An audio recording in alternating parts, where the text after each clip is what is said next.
Now we look at poisoning with cholinesterase inhibitors.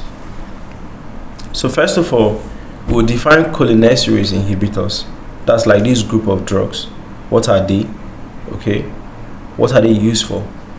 Then we'll also talk about if you are poisoned with them, what will be the effects? So poisoning with cholinesterase inhibitors, let's quickly go on this route. So what is cholinesterase? Cholinesterase is that enzyme that is in the synaptic cleft that normally if acetylcholine is too much, it will break down acetylcholine. Do you understand? So if you are inhibiting cholinesterase, that means what? Acetylcholine will just be acting at the synaptic cleft without any checks and balance. So the poisoning usually occurs when chemicals block the activity of cholinesterase enzyme, and this will now lead to what? Acetylcholine is just acting, is accumulating without any checks and balance. So this leads to excessive stimulation. The nerves, the muscles and glands are becoming stimulated too much. Causes could be pesticides like organophosphate, the malathion, the parathion, and the carbamates. We have nerve agents, chemicals like that's used in war. They are used in war. Sarin, Soman, VX. If they spray it on the soldiers, they get weak. So other medications, mainly drugs used for Alzheimer's, they are also, they could cause toxicities. This is malathion. This is what? Okay, I think I had a picture of.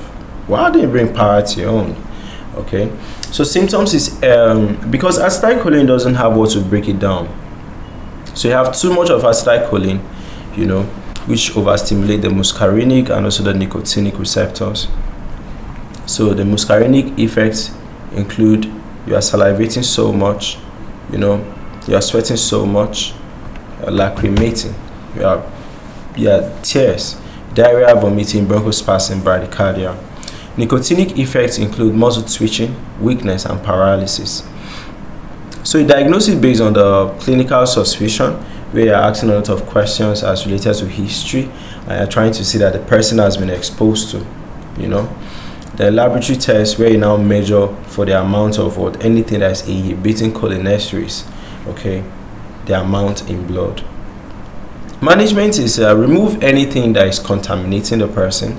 There's supportive care. The person will be struggling to breathe. Try to make sure that they are breathing. You give a lot of oxygen. You give a lot of intravenous fluid.